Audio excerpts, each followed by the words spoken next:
Hi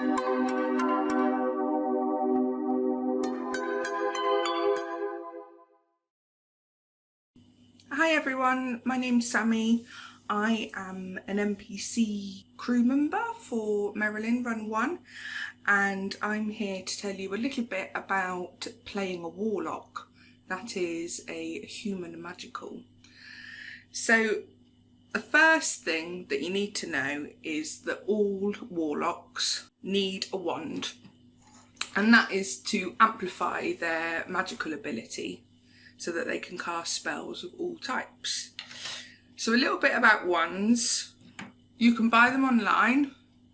They can be cheap. They can be very pricey. You can have them custom made at both ends of that scale. Etsy is a fabulous place to start looking. But also you can make your own out of some sticks.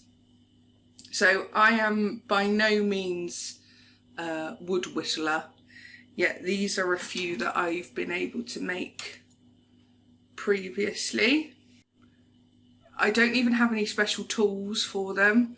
I just find them on the ground, so they're quite dried out already, and I rub the bark off with an acrylic nail file, and if I'm doing any carving, then I will make let me show you this one.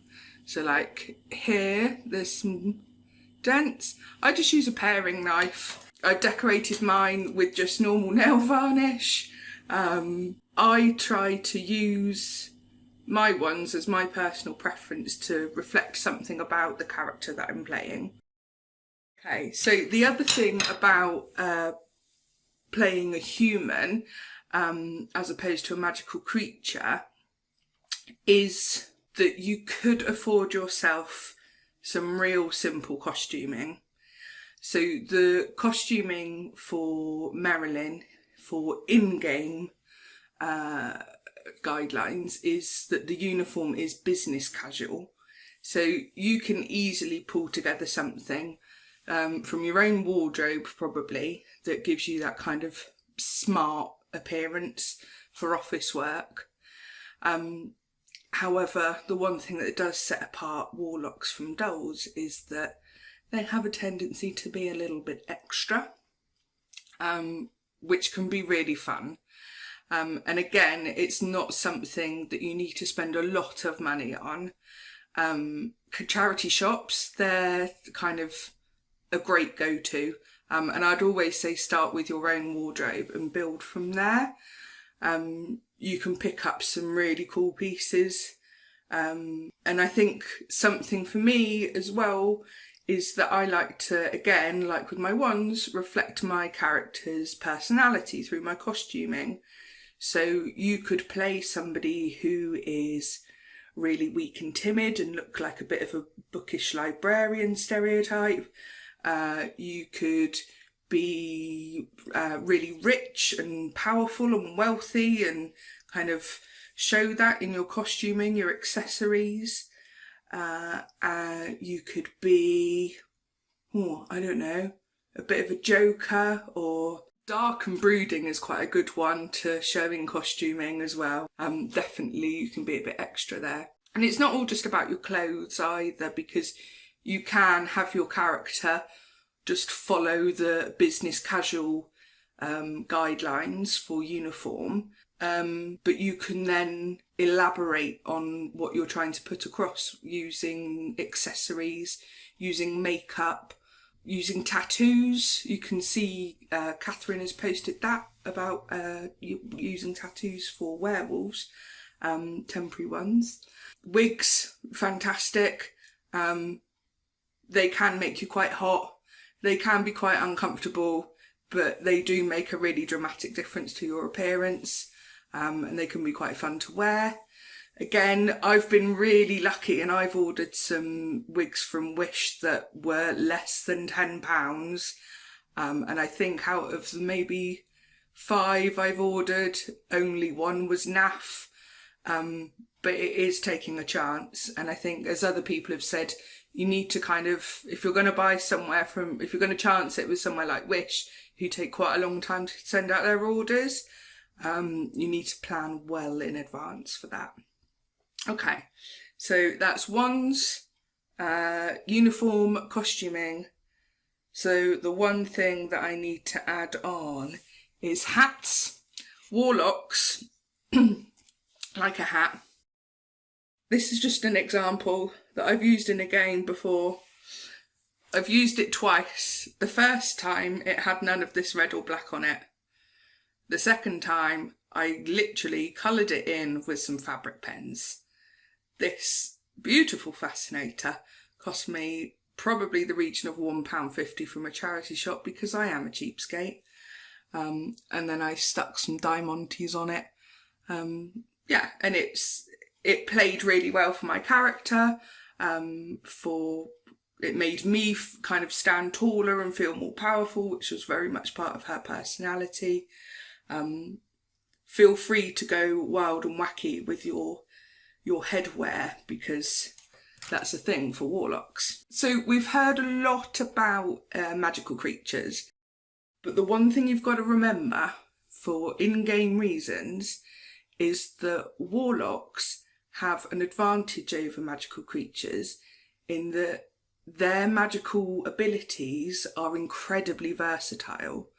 So magical creatures tend to excel in just one area, whereas warlocks, they can be really good at lots of different types of magic, which can bring about all sorts of play for you, and give you quite a bit of conflict, give you a bit of drama, can lead you to be very, very good teacher's pet type players, or playable characters.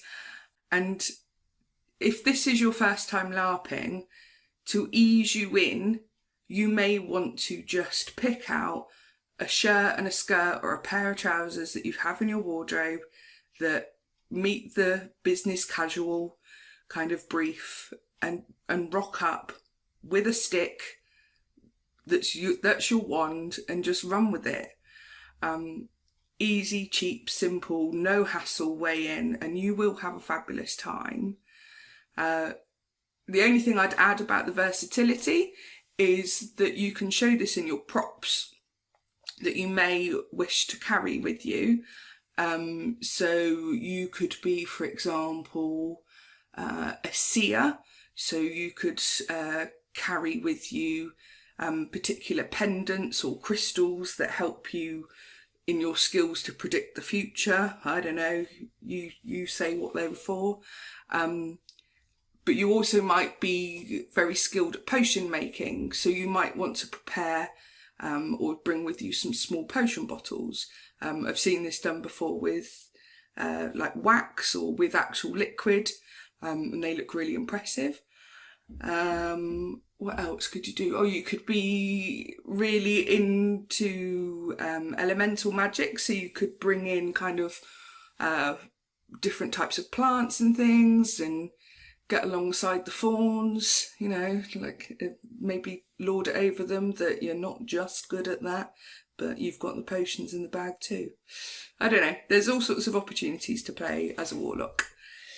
I think the last thing that I will raise, because I've been whittering on for a little while now, is that for me personally, I've played both humans and magical creatures, and actually, for me, the best play I've had has been playing with a human, or as a human, because for me, I find it more immersive. I can connect with the character more.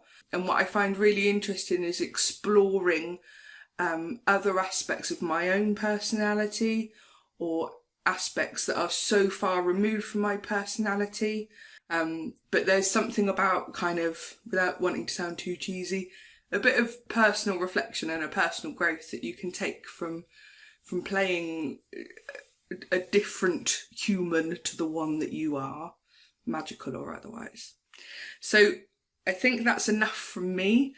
If you have any questions or I've not been clear about anything, please comment below. I wanted to do that because that's all the kids do. And then if you can, I'll reply as best I can. And if you want some ideas about wands or props or makeup, whatever, just comment away, and there's plenty of us that can help in the group, and we're sure to be responding.